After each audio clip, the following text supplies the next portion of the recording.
So in this video, you'll learn how to move files to the SD card on your Samsung Galaxy A07.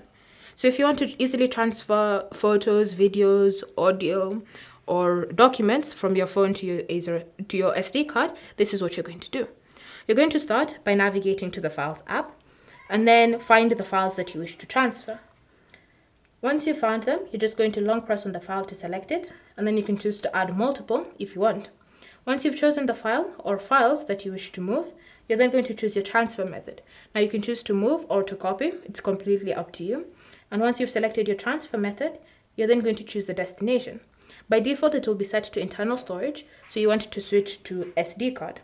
If you don't see the SD card option, it's because you don't have an SD card on your phone, or the SD card is not compatible with your phone. So go ahead and ensure that the compatibility is correct.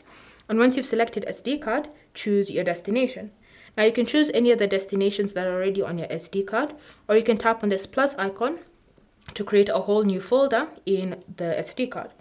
Once you've selected the destination and you're happy with what you've chosen, just select copy here or remove here. And now whenever you go to your SD card and you navigate to the destination that you had previously chosen, you should see your brand new transferred files ready for you to use from your SD card. So you can go ahead and remove your SD card and plug it into another device, and the files will still be listed there. Thanks for watching. If you have any questions or comments, feel free to leave them down in the comment section below, and I'll see you guys in the next video.